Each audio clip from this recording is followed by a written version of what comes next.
Welcome to Madison City Channel's Know Your Candidates interviews, co-sponsored by the League of Women Voters of Dane County. I'm your interviewer, Louise Robbins, and I would like to introduce Paul Soglin, running for Madison Mayor. As we begin, please tell our viewers a bit about yourself and why you're running for mayor. Well, Madison's a really exciting city.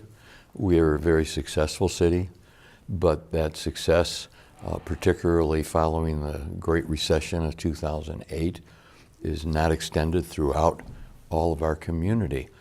When I came back into office in 2011 up through 2017, which is where we have the latest data, we've made a lot of significant strides in improving the gaps in disparity that are based on race, based on ethnic background. And I'd like to continue that work so that we continue to be recognized as one of only 11 cities out of 100 that has made economic progress and seen it cross racial and ethnic lines. In spite of Madison's being a generally safe city, a recent spate of car thefts, break-ins, and burglaries have left Madisonians feeling uneasy. How would you tackle this situation? Like most of the instances over the years where we get a rash of crimes, it's usually just a couple of individuals, and that's exactly what has happened with the car thefts, with the break-ins into homes, and a couple of instances where we've had assaults on individuals. Recently, we arrested 4 people, very young, and we've already seen a significant drop in the number of these events. And those 4 people were tied to over 30 such of these break-ins. The problem is we keep arresting them. The police department is doing their part, but they get released. And the reason they get released is the criminal justice system has limited options, particularly what to do with folks who are so young. It used to be that you had Lincoln Hills as a viable option, and group homes, as well as releasing them back to their own families. Well, Lincoln Hills is an unacceptable resolution of what to do with a troubled young person. Releasing them back to their homes, they're not getting supervision, they're not getting treatment, and unfortunately, decisions by our Dane County government to basically change the funding structure eliminated the group homes. We've got to collaborate with Dane County, reinstitute group homes for these youth, and we will stop the recidivism and subsequently not only make the community safer, but get these young people on a new path. Madison's efforts to address chronic homelessness have appeared to fall short, especially with regard to providing sufficient support systems for a housing first approach. What new ideas do you have that might create greater success for projects such as the one on Tree Lane?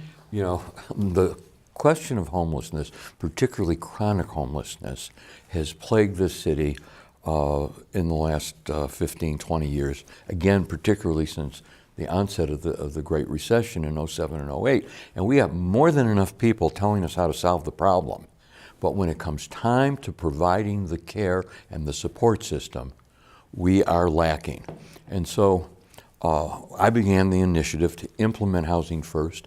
We have done more than just anybody else in regards to chronically homeless single individuals and chronically homeless families. But we need strong case management and support. And I mean, we just had an incident the other day where one of our residents was brutally attacked by the father of her child. The child was injured in that instance.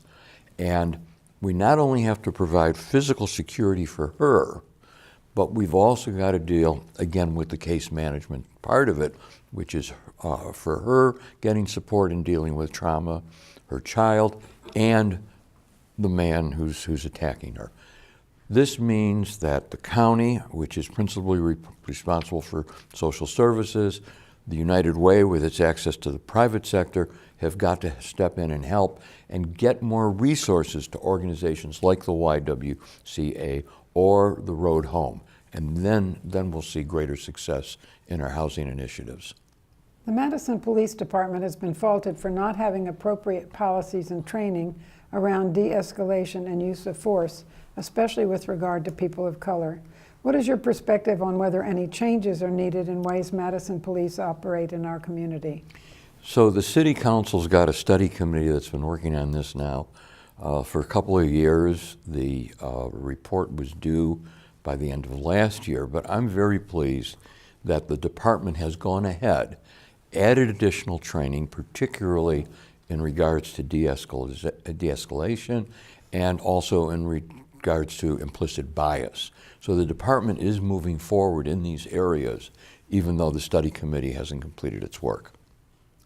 In what ways can and should the city interact with and support the schools in their efforts to promote academic success for all students, regardless of class, race, language background, or gender identity?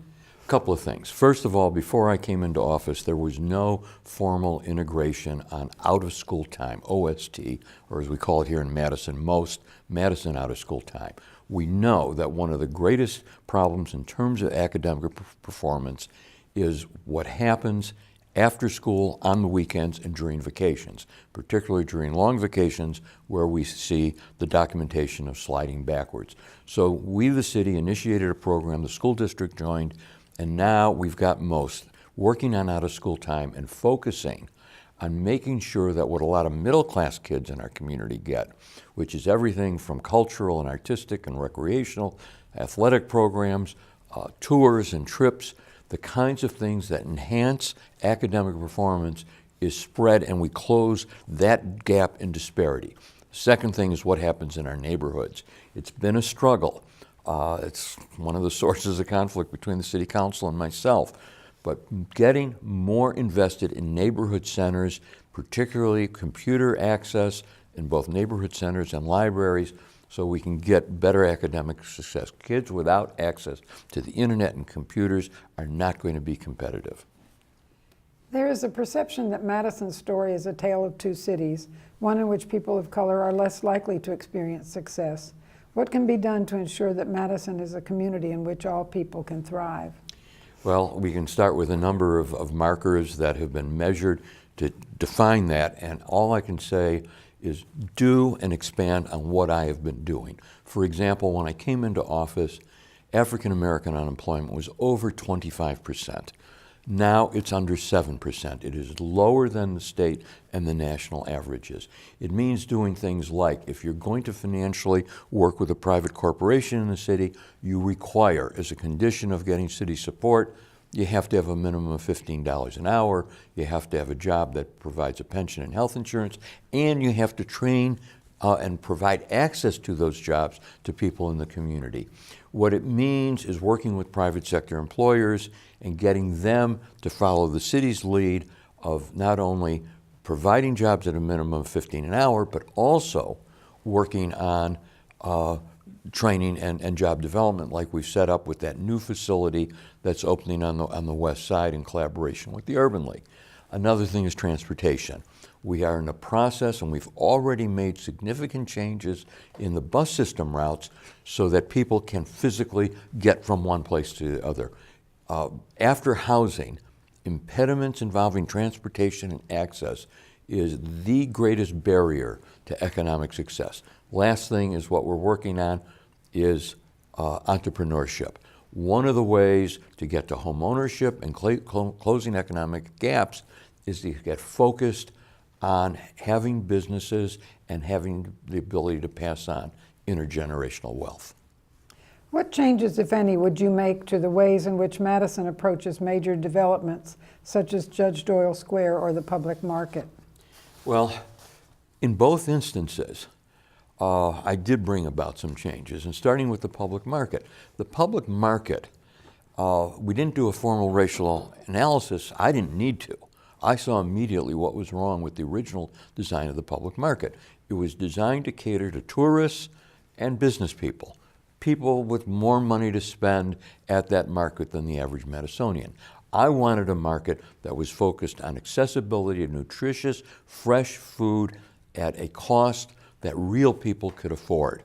In addition, in terms of the vendors, and we've been very successful at this with our Market Ready program.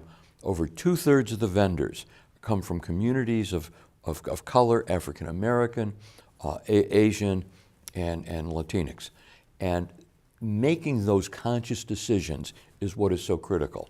Same thing with Judge Doyle Square, though in that case where you're doing physical development, you have, unfortunately here in Wisconsin, the impediments structured by the Walker administration, which do not allow us to do the kinds of preferences, to do the project labor agreements, and all of that kind of good work that protects working people. At times, communication between the mayor and alders seems difficult. Is this a problem, and if so, how would you improve communication? Well, I made a promise and a commitment in 2011 when I was elected that I was going to focus on the problems of poverty and equity and the incredible strain on the city budget, particularly the almost illegal borrowing that was taking place, where they were borrowing money called premium and putting it into the operating budget. I had to make a decision that very first budget. Do I keep the promise to the people, the commitment I had made in terms of shifting priorities, or and in terms of financial responsibility to do those things?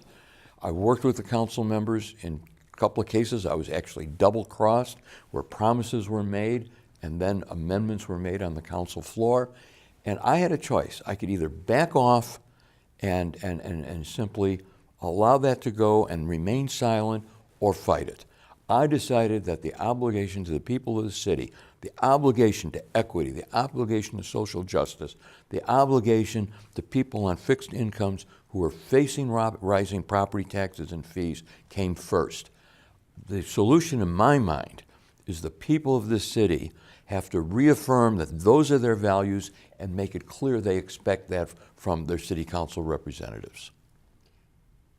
What would you like to say to the viewing audience as we complete this interview? Well, we got a choice here. We have a choice in terms of performance of two people who have held elected office. I have made a commitment all of my life in regards to social justice, racial justice, and equity. And the performance is there in my record. The performance is not there in my opponent's record. You look at the time she was on the city council, you look at the lack of responding to the Great Recession in those years, and you look at the results we've seen in terms of how I've produced economic results, the same markers that we had in the Race to Equity study, and I think that that's the most important value that is treasured by the people of this city. I want to thank Paul Soglin for speaking with us and the viewing audience for taking the time to know your candidate. Please vote in this and every election. On behalf of Madison City Channel and the League of Women Voters of Dane County, thank you for joining us.